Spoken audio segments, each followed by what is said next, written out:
Hi folks, and welcome to AmericanOutdoorsCo. You're looking at an Oster XL French door convection toaster oven, and we've had this oven for about 3 months. Now, we've done quite a bit of research on this before we bought it, and I can tell you that the first 3 pages in our Google search, with the exception of maybe 2 or 3 sites, they were all sponsored by either Oster or QVC online shopping network. So this review is not an open the box and show you what we bought. Anybody can do that. We've used this. It's got some bumps and scrapes and probably some little grease spatter on there from use. And we're going to tell you the things that we love about it, and don't like about it. Now, this Oster comes with a baking tray, a crumb tray, 2 wire racks, and a broiler pan.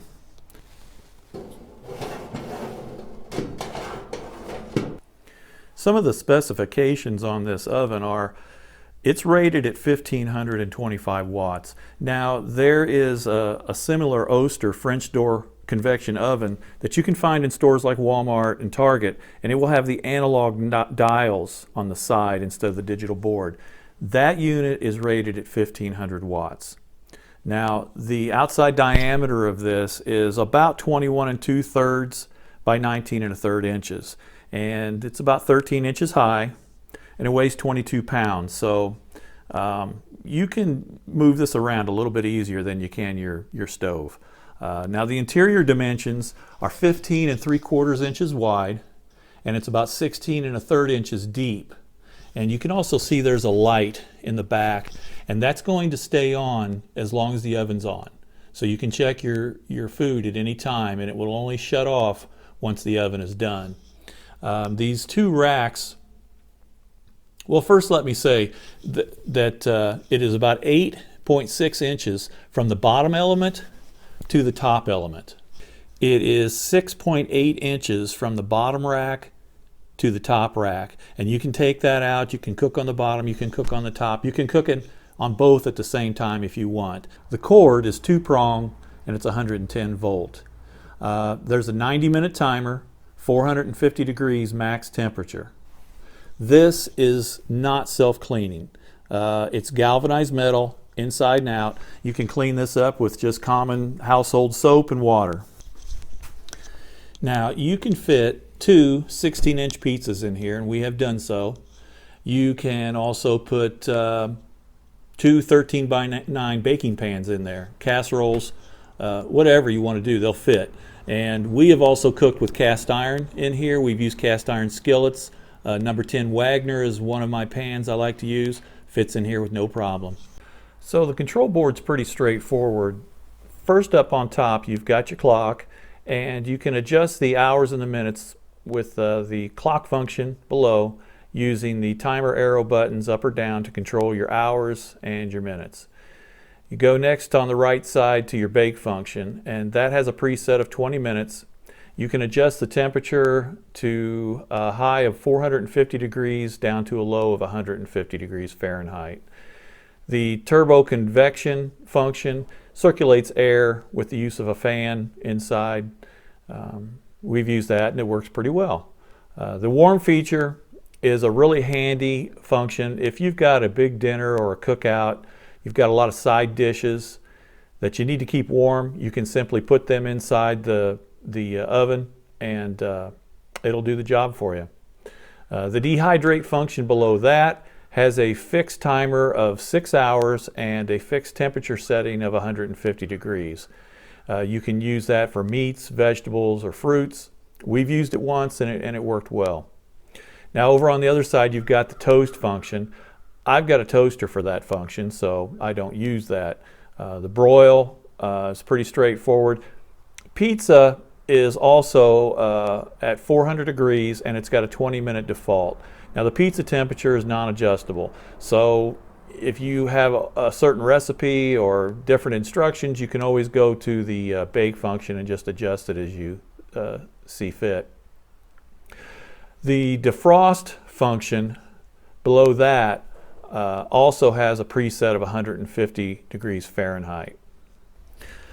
Now, I'm also aware of some users' concerns about the door gap in the middle, And I've also been made aware of some people that have gotten burned by the doors closing on them. So I kind of want to explain a couple things. According to Oster, this gap in the middle, it's not a defect, it's not cheap engineering.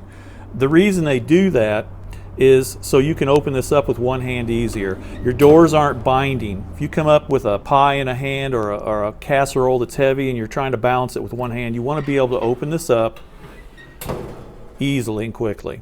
Now the other issue was that some people are getting burned using opening this up when something's done and it closes back on their hands. Well, here's what you do.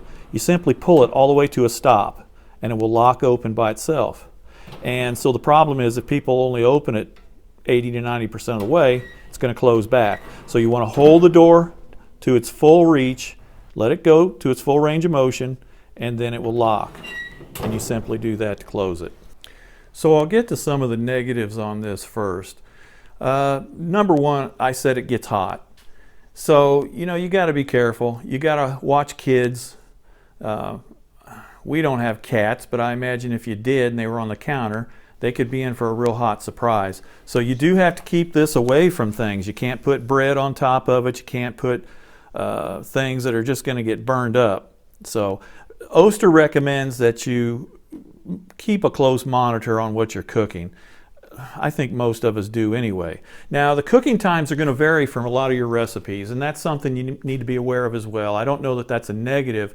I'm just saying that a lot of recipes that may take you 45 minutes in a standard oven, they may only take you 40 or 30 in something like this. There's a smaller area to heat and it heats up quicker in my experience, and it does cook faster. Now the convection, the turbo convection function on this, I can tell you that you're probably going to cut your baking times by 30%. So you do need to be aware of that and not just go by the standard recipes that you may find in your grandma's book or the back of the Betty Crocker box. Also, these buttons over here on this board, they do require a bit of pressure. Okay, you can hit them, but you need to push down a little bit. I'm not saying that's so much a negative that it concerns me. You just need to be aware you just can't walk up and push something and walk away because you may not have turned on your oven. One other thing you should also be concerned about is uneven browning. Now, we have not experienced that with the exception of pizzas. If you cook a pizza for 20 or 30 minutes, you need to check it probably a third to a halfway through. We normally rotate our pizzas because they will brown on one side sooner than the other. So once during the time they're cooking is about all it takes, but that's something that we haven't experienced in our regular ovens. Now, one of the things I really enjoy about this Oster is the size. As far as I am aware, this is the largest tabletop oven on the market. It's 1.4 cubic feet, so you can fit two 13 by 9 baking dishes in there, two 16-inch pizzas. You can put quite a lot in there at one time if you want, and yet it's still portable. And that's the great thing too. This goes from our countertop in the kitchen to our deck for some backup when we need it for outdoor cooking. It's in my garage right now, and it's not hard for me or my wife to carry it around. So it's a great backup oven. It's a great backup warming device, or it's a primary oven. Whether you're single or you live in an apartment or you're camping out and you just don't need something big and bulky, this really fits the ticket for us.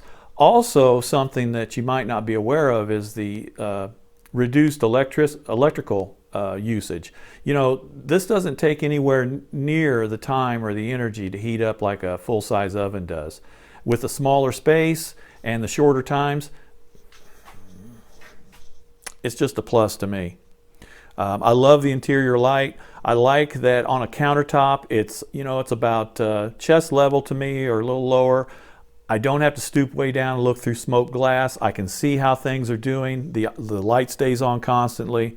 It's great. And I also love that I can put cast iron skillets in it. I use cast iron a lot in our cooking, and the fact that I can get a size 9 or a size 10 in there with no problem at all makes it easy to make skillet cornbread or casseroles, whatever I'm cooking using cast iron.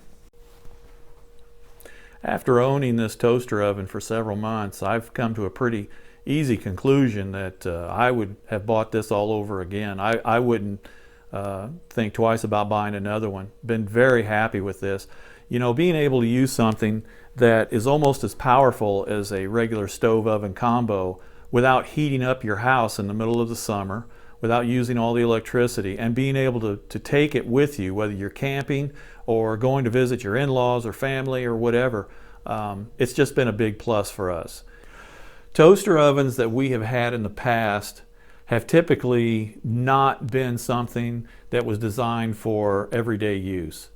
This has held up for us pretty well. Now, we have spilled things on it and we've burned things in it. It's cleaned up fairly well, and it's a good looking appliance.